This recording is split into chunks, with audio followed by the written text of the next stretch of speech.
Pero bago ang lahat, bago natin ito itatalakay, help me po muna na i-like at saka i-share itong ating video para kakalat ito. Marami po ang makaalam sa katotohanan. Okay? Sabay-sabay muna tayong mag-like and share sa Donmar TV. 1, 2, 3, go! Ayan, thank you very much. And also guys, paki-subscribe at follow na rin sa Donmar TV para updated kayo lagi sa ating mga balita. And at the same time, yung mga cellphone ninyo, ma-notify yan kapag meron tayong bagong uploads, breaking news, o kung nagla-live tayo. Okay? Sabay-sabay muna tayong mag-subscribe sa Donmar TV sa bago pa lang dito sa ating channel. 1, 2, 3, go! Ayan, thank you very much. So, itong impeachment survey.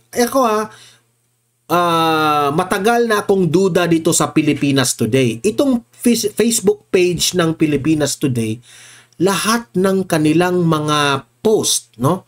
Paninira talaga sa mga Duterte. I-try nyo. Ha? After dito sa aking vlog, ibisita ninyo itong Pilipinas Today. Lahat paninira ng mga Duterte. And nagtataka nga ako parang duda ako rito na ito po ay binayaran na page na ito. Binayaran ito ng mga tambaluslos. Duda ako dito. Kasi ito yung binalita nila na very obvious na fake news po ito. I'm very confident na fake news to ito. Ayon sa survey na isinagawa ng Tangiri mula February 10 hanggang February 12, nasa 73% ang bilang ng mga Pilipino na pabor na humarap sa impeachment court si Vice President Sara Duterte matapos siyang ma-impeach sa Kamara de Representantes noong February 5. Alam naman natin kung gaano po ginigipit, ginurgur ang impeachment ni VP Sara dyan, di ba? Pera-pera ang basihan dyan. Makikita din sa naturang survey na 51% ang sumuporta sa impeachment. So, 51% raw ang mga Pilipino na may gusto na ma-impeach itong si VP Sara. At 27% naman ang kontra dito habang, imagine ang mga Pilipino raw, 51 ang gustong ma-impeach si VP Sara. Tapos dito, ang ayaw, 27. Maniniwala kayo? Otot nyo. Talagang hindi kami maniniwala dito.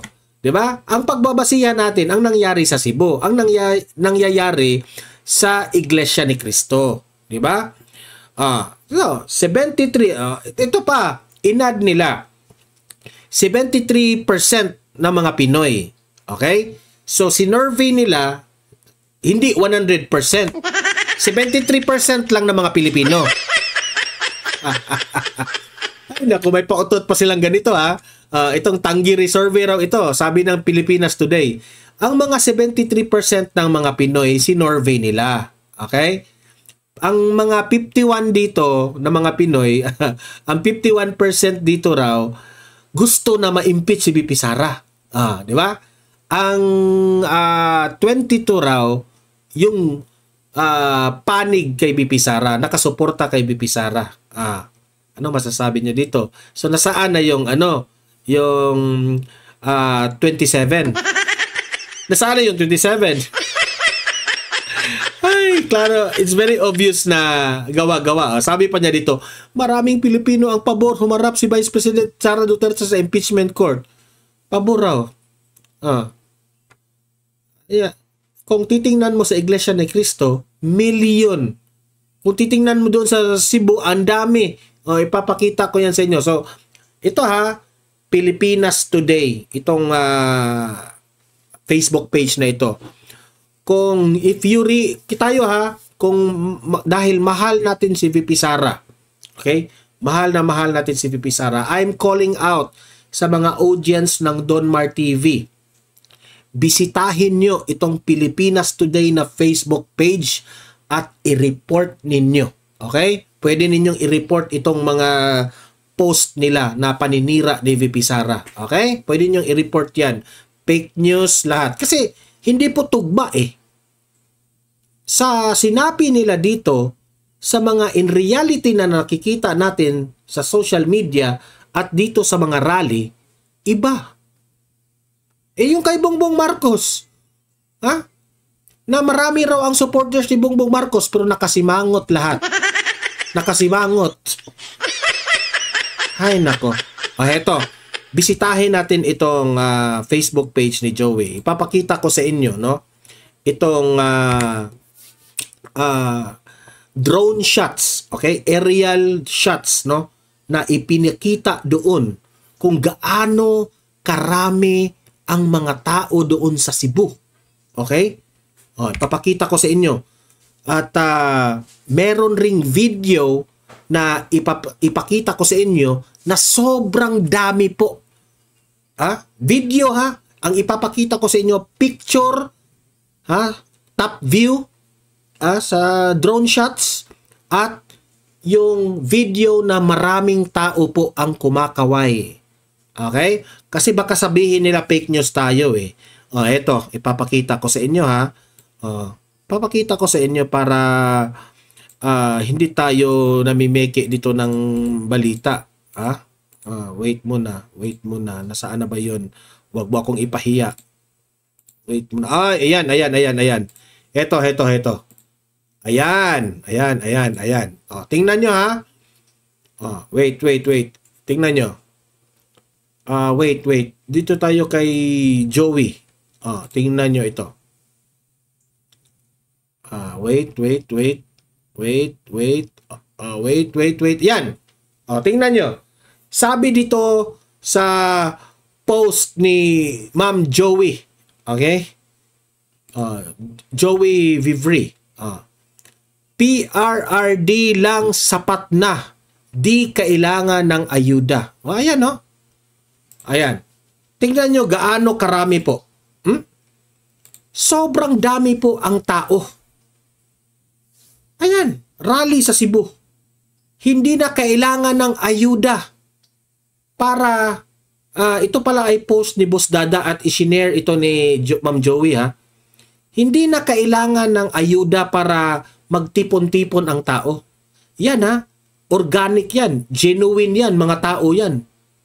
Kaya nga, sobrang masaya kasi po nagsisigaw yung mga taong nakapunta dyan sa rally. Hindi kagaya ng rally ng Bangag, nakasimangot lahat yung mga mukha. Nakasimangot. Itong rally ni Tatay Digong sa Cebu, tuwang-tuwa sila na they are involved dito sa rally na ito. Okay? Ito pa. Baka akala nyo ha. Ito pa. Nakakakilabot po. Ayan Tingnan nyo. Tingnan nyo gaano karami yan. Ano pa yan ha? Itong drone shots na ito, itong aerial shots na ito, hindi ito makita lahat ng drone. Meron pa nga dito sa ibaba. Hindi pa nakita sa gilid. Hindi pa makita. Okay, sobrang puno po. Ayan Tingnan nyo, grabe ang sobrang dami. Napuno na dito sa ibaba. Mayroon pa yung mga tao diyan hindi na makita kasi madilim na, wala nang ilaw. Ganyan karami. Ayan. Sobrang dami po. Nagpanik ang Malacanang dito, nagpanik. Natataranta na. Ayan, sobrang dami. Bongbong Marcos. Ano na ang nafi-feel natin? Masakit ba nakita ito? Martin Romualdez, yung ambisyon mong maging presidente, paano na yan? Tingnan mo ito, Martin Romualdez. Ang ambisyon mo na maging presidente ka, parang alam mo anong masasabi ko sa iyo, Martin Romualdez? Yung ambisyon mong maging presidente. Ito lang yung masasabi ko sa iyo. Meow, meow, meow, meow. Meow, meow, meow, meow, meow. Meow, meow, meow, meow. Kiko Pangilinan, Sharon Cuneta. Nasaan na yung sinabi mo na ano raw, yung tao raw, parang, sinabi ni Sharon Cuneta ha, na nagsisisi raw ang tao na hindi si Kiko ang binoto. Meow, meow, meow, meow. Ang daming tao, oh, tingnan nyo. Ang daming tao. Ha? Mahiya-hiya naman kayo. Sobrang daming tao niyan. Ha? So, nasaan na yung First Lady Liza Araneta Marcos? Ha? Anong tawag mo dito? Meow, meow, meow, meow. Meow, meow. Kawawa naman kayo. Ito, organic ito. Hindi ito, wala itong ayuda ha. Wala silang kapalit na ayuda dito, pero sobrang dami po. Sobrang dami. Ito pa. Ipapakita, hindi yan pala. Ito pa. Ipapakita ko sa inyo, kasi akala ninyo ha, na ito po ay picture lamang. So ipapakita ko mismo ang video na ito kung gaano ito karami. Tingnan nyo. Magsapit na ha. Ayan. Grabe. Ang stage lights, kunya pasigaw yung balik Grabe. sa inyong cellphones, kunya isakit na to ang apelido ng Duterte. Sabi dito ng nagvi-video, sobrang dami. Nanimbalot akong balhibo. That is in Bisaya term ha. Nakakilabot raw. Tingnan nyo, gaano karami. Sa mainit na paggawat sa iya mga fellow. Tingnan nyo. Wow. Wow, thank you. Wow, thank you, sabi niya ha. Video kasi ang ganda. Si Pambansang Dalaga. Grabe guys, ang daming tao. Ulitin natin ha. Baka akala nyo AI ito ha. Baka akala nyo AI ito ha.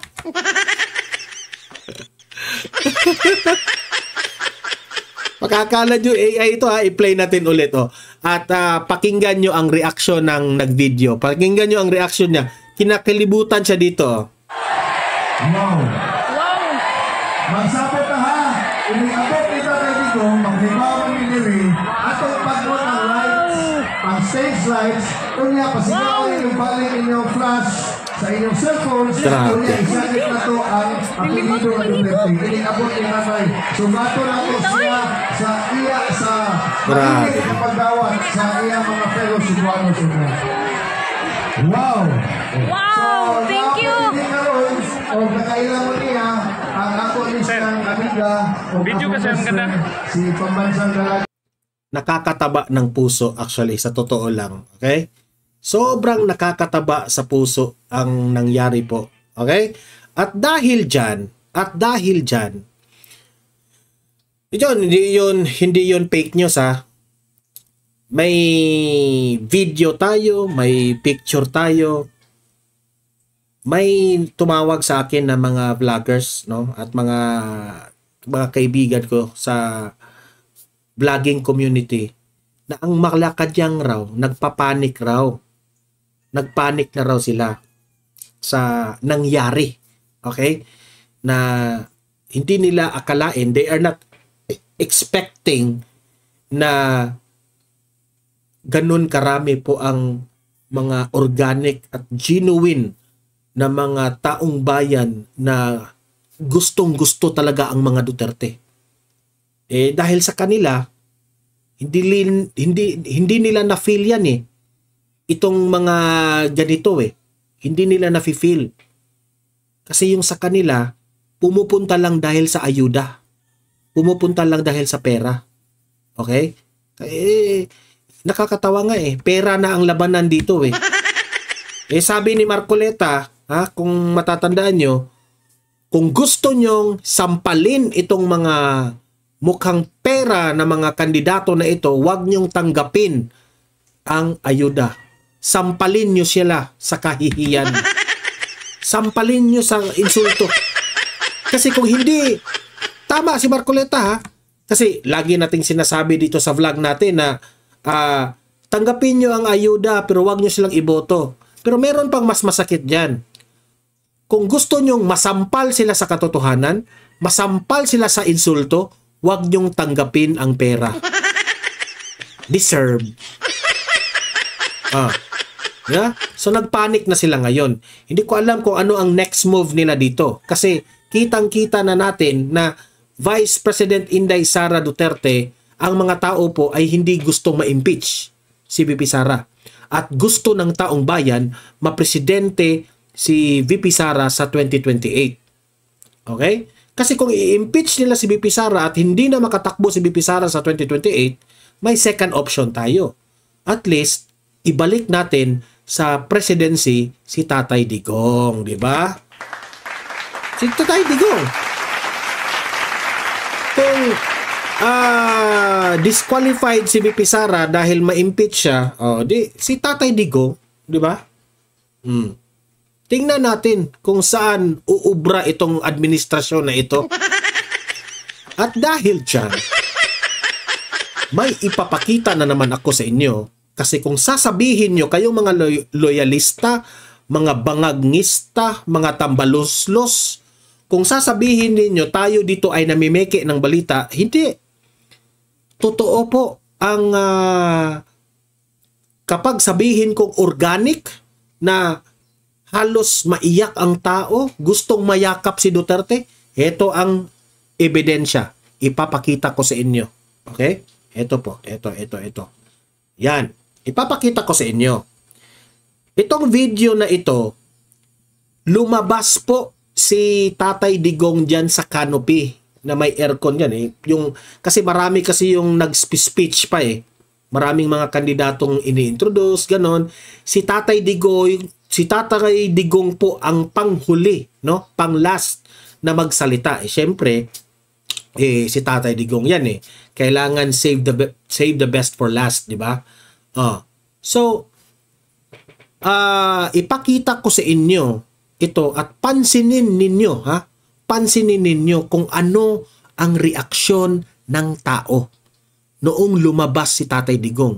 Ha? You observe kung gaano kaatat na atat ang tao na mayakap itong si Duterte. Sumisigaw sila na mahal, Tatay Digong, balik ka na. Pakinggan nyo ha. Play.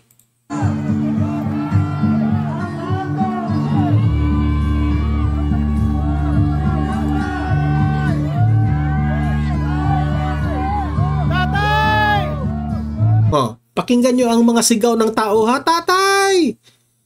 Kay Bongbong Marcos may ganun ba? Totoo, may ganun ba? Wala. Grabe. Play.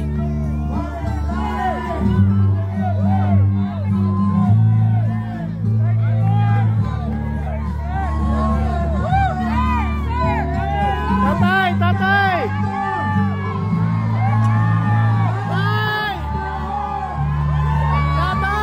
Kakaiyak naman.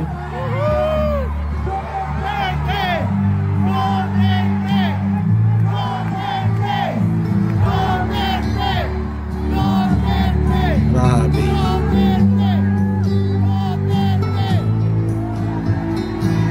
Tingnan nyo ha. Walang nakasimangot. Actually, lahat nag-smile lahat nung nakita nila si Tatay Digong.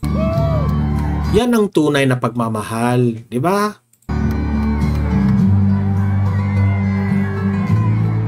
Grabe guys.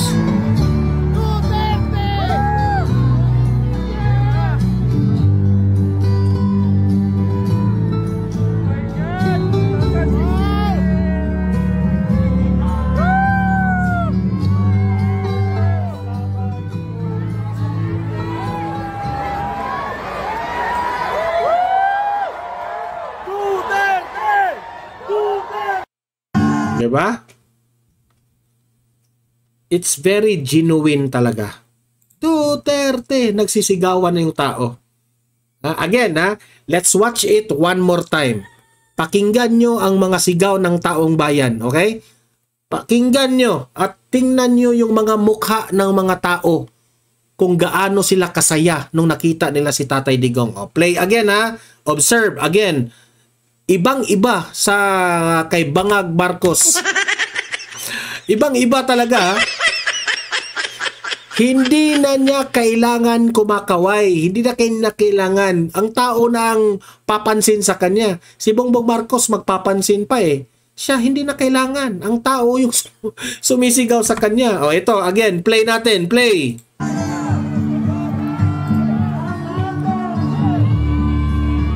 Grabe.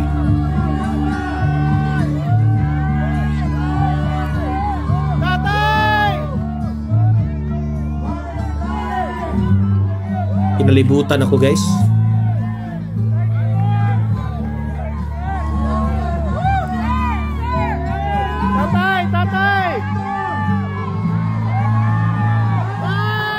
Grabe. Rockstar talaga.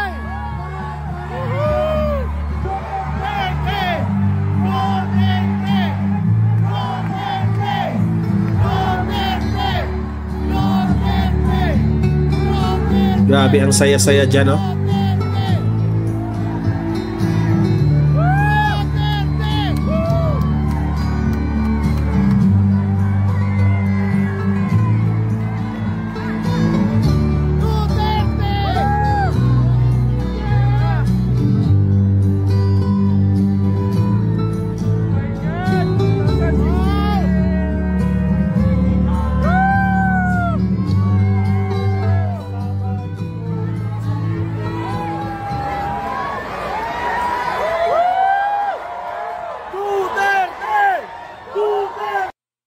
Grabe. Okay, so yun po ha. Pinakita ko sa inyo lahat ha. So hindi yan hindi yan fake news. Talagang may video, may ebidensya tayo, okay? So that only shows na the video and the evidence speaks for itself, no? Si Bongbong Marcos po, wala na talaga. Goodbye, Bongbong Marcos!